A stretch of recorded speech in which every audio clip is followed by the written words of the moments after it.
Hello दोस्तों, स्वागत है आपका एक बार फिर से मेरे इस यूट्यूब चैनल पर। और आज हम सीख रहे हैं बहुत ही महत्वपूर्ण टॉपिक, प्रकाश की परावर्तन में गोलीय दर्पणों से प्रतिबिंब का बनाना। आज हम सीखेंगे कि किस तरह किरण आरेखों का उपयोग करके हम गोलीय दर्पणों से प्रतिबिंब का निर्माण कर सकते हैं। ठीक है। और कुछ जो किरणें होती हैं, महत्वपूर्ण किरणें, उनके बारे में भी मैं आज आपको बताने वाला हूँ।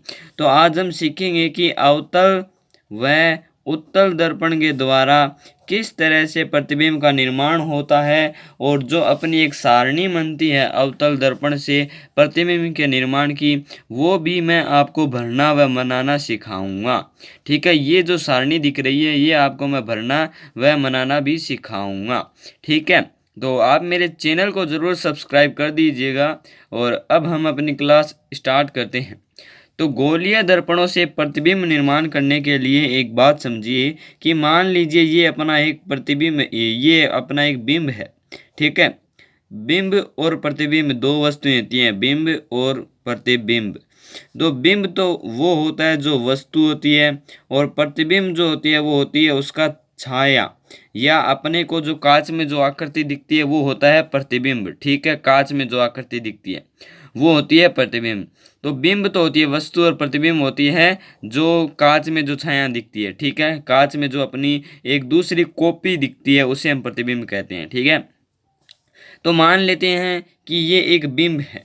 ठीक है, सूर्य की किरणें इस पर गिर रही है, सूर्य की किरणें इस पर गिर रही है, तो इसके प्रत्येक भाग से अनेक किरणें निकलेगी टकरा करके। ठीक है, हम लेते हैं एक बिंदु, तो इस बिंदु से बहुत सारी किरणें निकलेगी। ठीक है, लेकिन हम किन किरणों को लेंगे? हम उन्हीं किरणों को लेंगे जिनको हमें पता हो कि ये परावर्तन के बाद इस दिशा में जाएगी।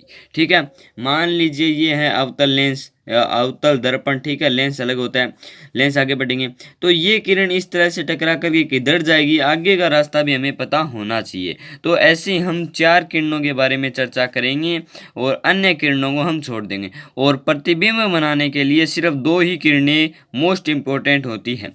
2 किरणों के सहारे हम पता लगा सकते हैं कि इसका प्रतिबिंब किस तरह व कैसे होता है। और सारी किरणें 4 होती है जिनके बारे में आज मैं आपको बताने वाला हूँ, और महत्वपूर्ण किरणें वो होती हैं।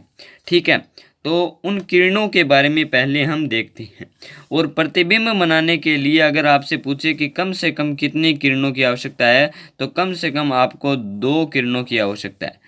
ठीक है, 2 कोई भी किरण ले सकते हैं। जो किरण मैं आपको पढ़ाने वाला हूँ उन किरणों में से 2 किरण आप कोई भी ले सकते हैं।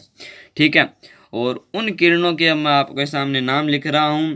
पहली है मुख्य अक्ष के समांतर किरण, मुख्य अक्ष के समांतर, मुख्य अक्ष के समांतर किरण। ठीक है, तो देखिए ये है अपनी मुख्य अक्ष। 2 दर्पण है, ये उत्तल दर्पण है, नहीं ये अवतल दर्पण है और ये उत्तल दर्पण है। ठीक है, ये है अवतल दर्पण और इसमें है ये है मुख्य अक्ष, और उत्तल दर्पण में ये है मुख्य अक्ष। ये इसका अवतल दर्पण का फोकस बिंदु और ये वक्रता केंद्र, और ये किरण आ रही है अवतल दर्पण के मुख्य अक्ष के समानांतर। ठीक है, समांतर आ रही है सूरज से, ये समांतर आ रही है, तो ये टकरा करके कहाँ जाएगी? पहली किरण है मुख्य अक्ष के समांतर किरण, इसका उपयोग हम प्रतिबिंब बनाने के लिए करेंगे। ठीक है, तो मुख्य अक्ष के समांतर किरण अवतल दर्पण से परावर्तित होकर के, अवतल दर्पण से परावर्तित होकर के उस अवतल दर्पण के मुख्य फोकस से होते हुए गुजरेगी कुछ इस तरह से। ठीक है, अवतल दर्पण पर मुख्य अक्ष के समांतर आपतित किरण परावर्तन के पश्चात मुख्य फोकस से होते हुए गुजरेगी। ठीक है, और उत्तल दर्पण में मुख्य अक्ष के समांतर आई हुई किरण परावर्तन के पश्चात उस मुख्य फोकस से बिंदु से निकलती हुई प्रतीत होगी, निकलती हुई प्रतीत होगी। इस तरह से आपको लगेगा कि इस बिंदु से निकल रही है। आप इस तरह पीछे मिलाएंगे तो इस तरह लगेगा कि यहाँ से निकल रही है। ठीक है, इसमें सब कुछ प्रतीत ही होगा। उत्तल दर्पण में सब कुछ प्रतीत होगा, अवतल दर्पण में सब कुछ दिखेगा। तो अवतल दर्पण में मुख्य अक्ष के समांतर किरण अवतल दर्पण से परावर्तन के पश्चात मुख्य फोकस से होते हुए गुजरेगी, व उत्तल दर्पण में मुख्य अक्ष के समांतर किरण मुख्य फोकस से निकलती हुई या उस बिंदु से निकलती हुई प्रतीत होगी। ठीक है, ये थी पहली किरण, मुख्य अक्ष के समांतर किरण। ठीक है, दूसरी किरण देखते हैं। दूसरी किरण है आपकी फोकसीय किरण। फोकसीय किरण, ये किरण देखिए, ये आपकी फोकसीय किरण, ये आपका जो है चित्र। ठीक है, इन चित्र के जो नोट्स हैं वो आपको मैं दे दूंगा। हाँ, ठीक है, ये है फोकसीय किरण, ये है अवतल दर्पण, ये है उत्तल दर्पण। अवतल दर्पण में जब कोई भी किरण उसके मुख्य फोकस से होते हुए गुजरती है तो उस किरण को हम फोकसीय किरण कहते हैं। यह किरण परावर्तन के पश्चात मुख्य अक्ष के समांतर हो जाती है। क्या हो जाती है? मुख्य अक्ष के समांतर हो जाती है। यानी ये किरण मुख्य फोकस से निकल रही है तो ये मुख्य अक्ष के समांतर हो जाएगी परावर्तन के पश्चात। यानी अगर कोई किरण इस तरह से आ रही है मुख्य फोकस से होते हुए तो वह परावर्तन के पश्चात इस तरह से इस मुख्य अक्ष के समांतर हो जाएगी। इसे कहते हैं फोकसीय किरण। जो किरण मुख्य फोकस से होते हुए गुजरेगी वह फोकसीय किरण कहलाती है। फोकसीय किरण अवतल दर्पण से परावर्तन के पश्चात मुख्य अक्ष के समांतर हो जाती है और उत्तल दर्पण में मुख्य फोकस पर आती हुई किरण या प्रतीत होती हुई किरण परावर्तन के पश्चात मुख्य अक्ष के समांतर हो जाती है। इस तरह से हो जाएगी। ठीक है, ये प्रक्रिया होती है उत्तल दर्पण में।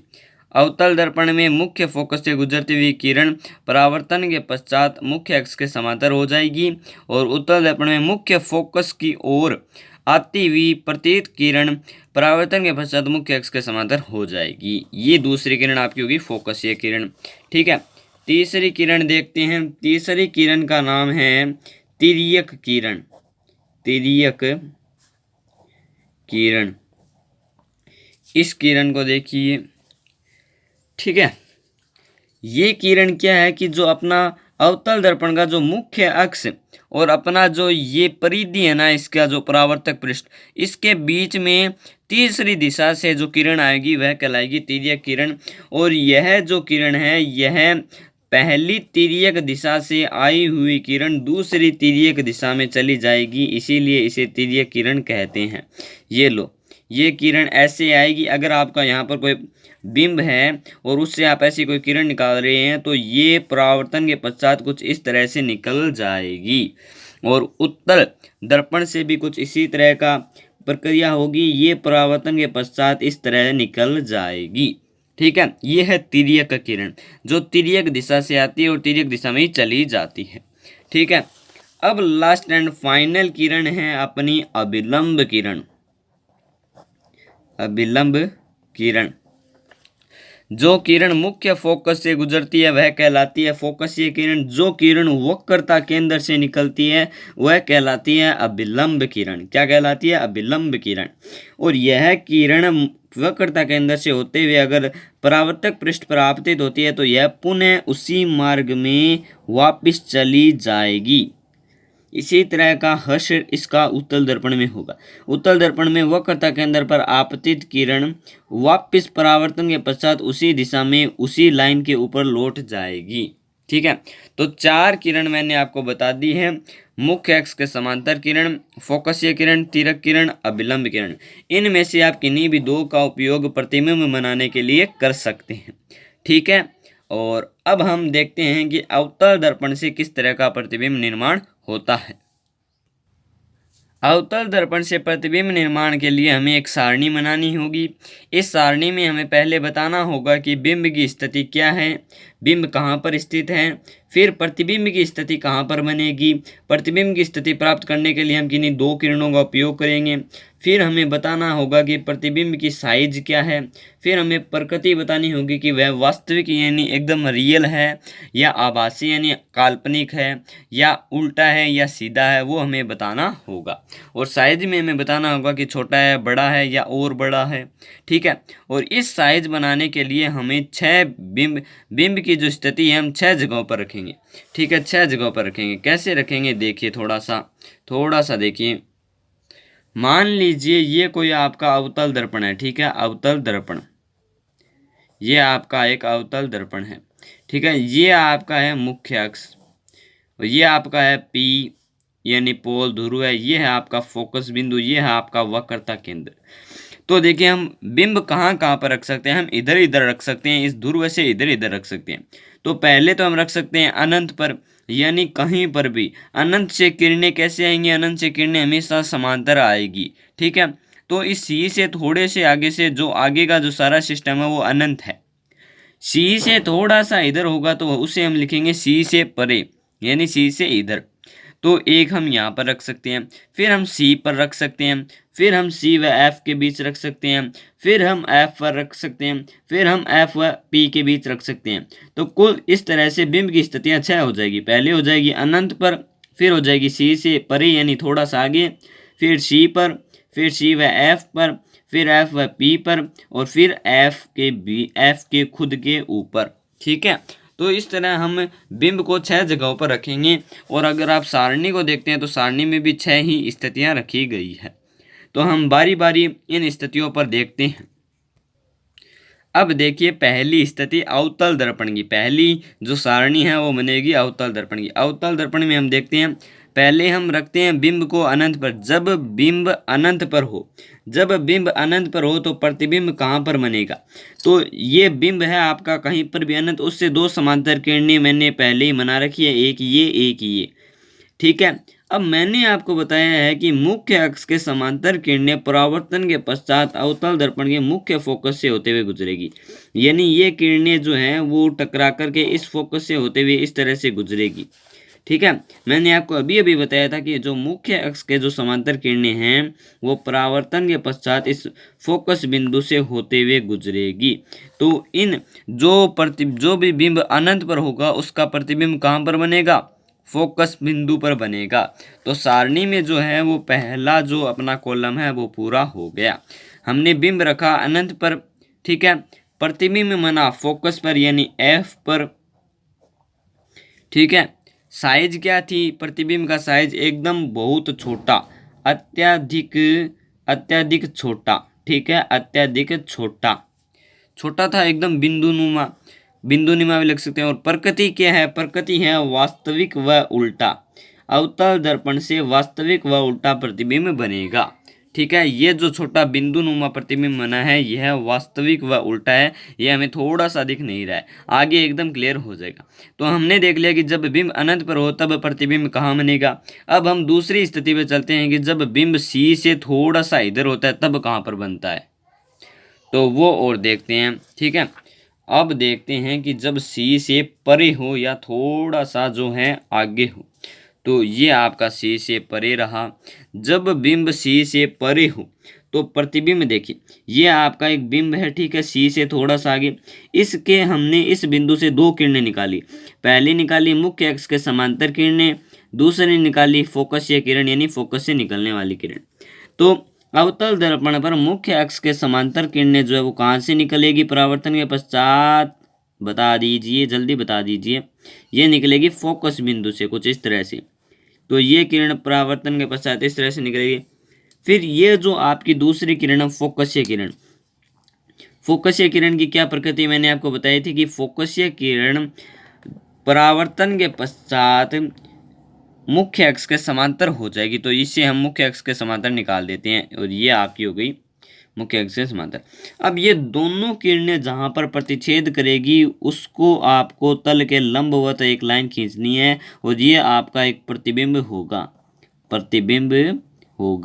ठीक है। दोनों जहाँ पर प्रतिच्छेद करे वहाँ पर आप प्रतिबिंब बनेगा, ठीक है। तो इस बिंब का जो प्रतिबिंब है वो है यहाँ पर। तो सारणी में हम क्या लिखेंगे, सारणी में देखिए, ध्यान से देखिए, बिंब की स्थिति है सी से परे, प्रतिबिंब कहाँ बना है, सी व एफ के बीच में बना है, सी व एफ के बीच। प्रतिबिंब कैसा है, इसकी साइज इतनी है, इसकी साइज छोटी है तो थोड़ा सा छोटा है। कैसा, ये सीधा है, ये उल्टा है, और वास्तविक है। अगर इस दर्पण के इधर बन रहा है तो वो काल्पनिक है, इधर बन रहा है तो वो वास्तविक है, ठीक है। तो ये कैसा है, ये है वास्तविक व उल्टा, ठीक है। ये हो गई दूसरी साइज। अब हम देखते हैं कि बिंब को जब हम सी पर रखते हैं तब क्या होता है। बिंब को सी पर रखते हैं तब क्या होता है। तो बिंब को जब हम सी पर रखेंगे तो ये रहा। जब बिंब सी पर हो तो सी पर हमने बिंब बना रखा है और इससे हमने दो किरणें निकाल रखी है। पहली है मुख्य अक्ष के समांतर किरणें, दूसरी है फोकसीय किरणें। किन्हीं भी दो किरणों का आप उपयोग कर सकते हैं। तो फोकसीय किरण परावर्तन के पश्चात क्या प्रक्रिया होगी फोकसीय किरण में, यह परावर्तन के पश्चात मुख्य अक्ष के समांतर हो जाएगी। तो इसे हमने समांतर कर दिया। फिर मुख्य अक्ष के समांतर किरणें क्या होगी, ये मुख्य फोकस से गुजरेगी, ये मुख्य फोकस से गुजरेगी। मुख्य अक्ष के समांतर किरणें आई हुई मुख्य फोकस से ही गुजरेगी। तो ये आपका प्रतिबिंब बन गया, ये लाइन खींच दी और ये आपका प्रतिबिंब बन गया। तो ये प्रतिबिंब देखिए, ये प्रतिबिंब बड़ा खास प्रतिबिंब है। जब बिंब सी पर हो तब प्रतिबिंब भी कहाँ पर होगा, सी पर होगा। और प्रतिबिंब कैसा होगा, एकदम बराबर होगा, एकदम बराबर होगा। और वास्तविक व उल्टा होगा। जब इधर हो तब वास्तविक और उल्टा हमें दिख ही रहा। अब अगली स्थिति है सी व एफ के बीच। सी व एफ के बीच जो बिंब है वो ये रहा आपका, सी व एफ के बीच, सी व एफ के बीच, ठीक है। जब बिंब सी व एफ के बीच हो तो ये आपका सी व एफ के बीच एक बिंब है। इसे हमने पहली किरण निकाली है मुख्य अक्ष के समांतर किरण, दूसरी है फोकसीय किरण। तो मुख्य अक्ष के समांतर किरण कहाँ से गुजरेगी, फोकस बिंदु से गुजरेगी। ये फोकस बिंदु से गुजार दी। फिर जो है वो मुख्य फोकस से गुजरने वाली किरण मुख्य अक्ष के समांतर हो जाएगी। तो ये हमने इस मुख्य अक्ष के एक समांतर किरण खींच देंगे, ये लो। तो प्रतिबिंब कहाँ से बन, प्रतिबिंब कहाँ पर बन रहा है, प्रतिबिंब थोड़ा सा टेढ़ा हो गया अपना, ठीक है, पर कोई बात नहीं। प्रतिबिंब सी से परे बन रहा है।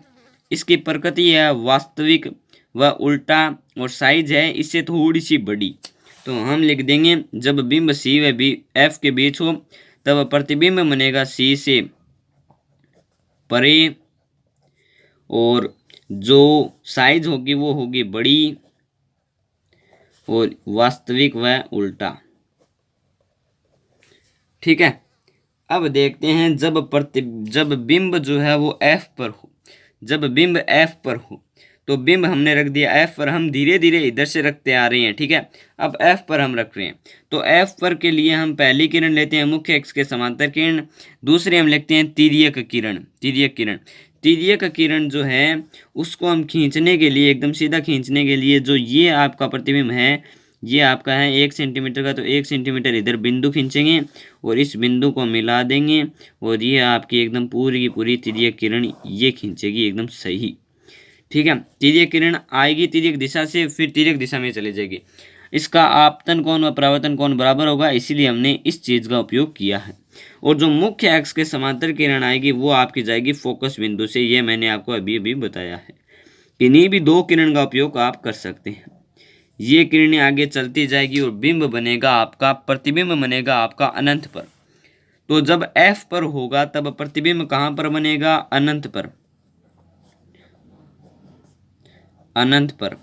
और कैसा होगा, अत्यधिक बड़ा, अत्यधिक बड़ा। प्रकृति वास्तविक व उल्टा ही होगा।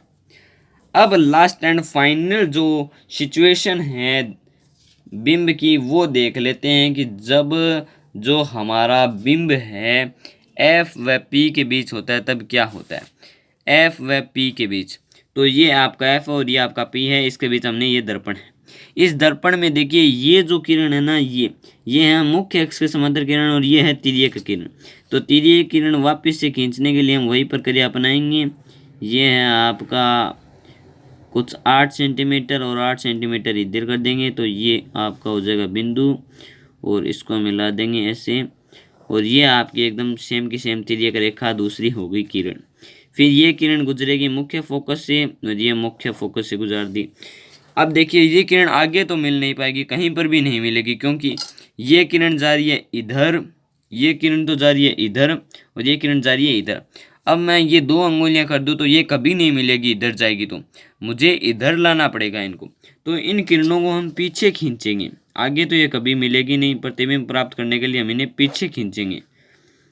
प्रतिबिंब प्राप्त करने के लिए हम इन्हें पीछे खींचेंगे। पीछे खींचेंगे तो कुछ आगे जा कर के ये प्रतिबिंब बनेगा यहाँ पर इतना बड़ा। तो जब एफ व बी एफ पी के बीच बिंब हो तो प्रतिबिंब बनेगा दर्पण के पीछे, दर्पण के पीछे। और कैसा होगा? एकदम बहुत बड़ा, बहुत बड़ा। वास्तविक होगा या उल्टा? वास्तविक इधर होता है, ये इधर हो गया, तो ये होगा आभासी व सीधा, आभासी व सीधा। तो ये अवतल दर्पण से हमने जो है वो सारणी का निर्माण हमने कर लिया है। मैंने आपको अलग अलग सिचुएशंस बता दी है कि किस तरह से किस दर्पण में कैसे होता है। ठीक है, ये आपकी सारणी है, आप स्क्रीनशॉट ले सकते हैं आराम से। ठीक है, अब हम देखते हैं कि उत्तल दर्पण से सारणी का निर्माण करते हैं और प्रतिबिंबों का निर्माण करते हैं। देखिए, उत्तल दर्पण से हम जब प्रतिबिंब का निर्माण करेंगे तो हमें जो है प्रतिबिंब जो है, पहले तो हम देखेंगे एक सिचुएशन तो देखेंगे जब अनंत पर हो। दूसरी सिचुएशन, इसमें हम दो ही सिचुएशन देखेंगे। अवतल दर्पण में हमने देखे कि थी 6 सिचुएशन, इसमें हम 2 ही सिचुएशन देखेंगे। पहली तो जब बिंब अनंत पर हो और दूसरी जब बिंब अनंत व पी के यानी इस पोल यानी ध्रुव के बीच, यानी इनके बीच कहीं पर भी हो तब बिंब प्रतिबिंब कहाँ बनता है। ठीक है, तो इसमें हम 2 ही सिचुएशन पर गौर करेंगे। तो पहली सिचुएशन देखते हैं। आपको सारणी वैसी ही बनानी है। प्रतिबिंब बिंब की स्थिति यहाँ पर आपको 2 सिचुएशन लिखनी है। पहली अनंत पर, दूसरी लिखनी है सी की जगह कि बिंदु पी व अनंत के बीच। फिर प्रतिबिंब की स्थिति बतानी है, फिर साइज बताना है और फिर ये प्रकृति बतानी है। इसी तरह से आपको सारणी बनानी है। तो पहली देखते हैं, उत्तल दर्पण से जब बिंब अनंत पर हो तब क्या सिचुएशन होती है। तो ये आपका एक उत्तल दर्पण है। इसमें ये किरणें आ रही है, अनंत से आ रही है, अनंत से समांतर आएगी। तो मैंने आपको बताया है कि मुख्य अक्ष के समांतर अगर किरण आती है उत्तल दर्पण पर तो वो परावर्तित होने के बाद हमें मुख्य फोकस से निकलती हुई प्रतीत होगी, यानी इस बिंदु से निकलती हुई प्रतीत होगी। तो ये किरण टकरा करके इधर जाएगी और इसी तरह ये किरण टकरा करके इधर जाएगी, ये किरण जाएगी आपकी इधर। ठीक है, ये इधर जाएगी। अब अगर आप इनको पीछे मिलाएंगे, क्योंकि हमें उत्तल दर्पण में इधर तो प्रतिबिंब प्राप्त नहीं होगा क्योंकि अलग अलग दिशाओं में जा रही है, इसीलिए हम इन्हें पीछे मिलाएंगे, पीछे मिलाएंगे। और ये पीछे मिलाएंगे तो प्रतिबिंब बनेगा आपका यहाँ पर। तो पहली सिचुएशन होगी जब बिंब अनंत पर होगा तो प्रतिबिंब बनेगा आपका फोकस बिंदु पर। प्रतिबिंब की साइज होगी अत्यधिक छोटा बिंदु नुमा और प्रकृति हो जाएगी आभासी व सीधा। इधर होता है तो आभासी और सीधा। ठीक है, आभासी व सीधा प्रतिबिंब बनेगा। तो ये आपकी पहली सिचुएशन हो गई।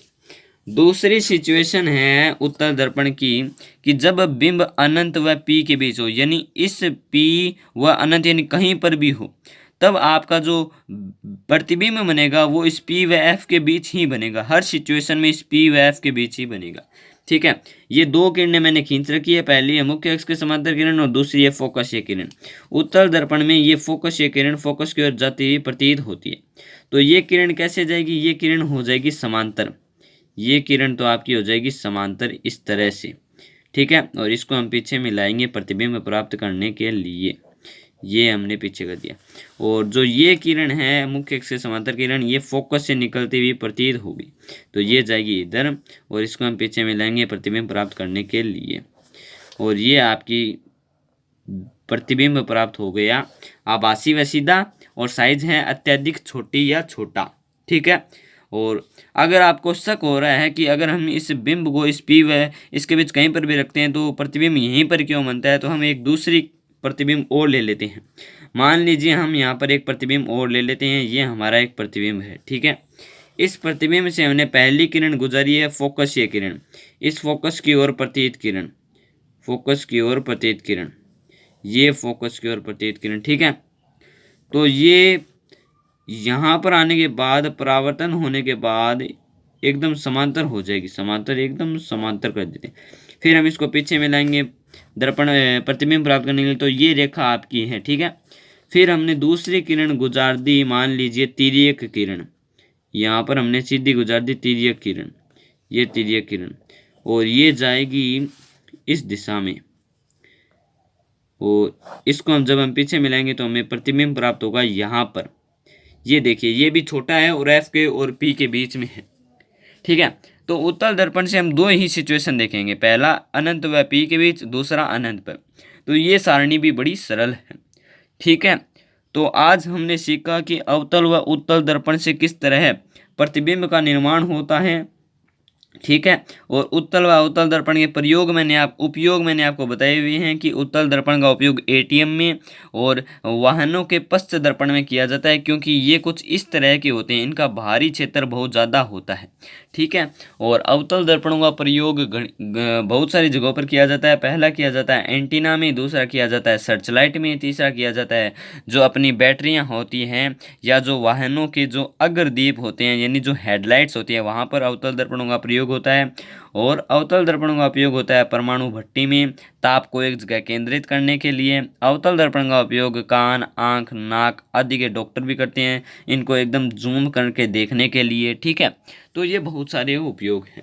आगे की वीडियो में हम हमारे चैप्टर को और आगे बढ़ाएंगे, जिसमें आगे के टॉपिक है गोलीय दर्पणों के द्वारा जो चिन्ह परिपाटी है वो, फिर हम दर्पण सूत्र देखेंगे, फिर हम आवर्धन देखेंगे। तो आगे के सारे टॉपिक हम करेंगे। तो हमारे चैनल को ज़रूर सब्सक्राइब कर दें ताकि मैं और अच्छी अच्छी वीडियो लाता रहूँ।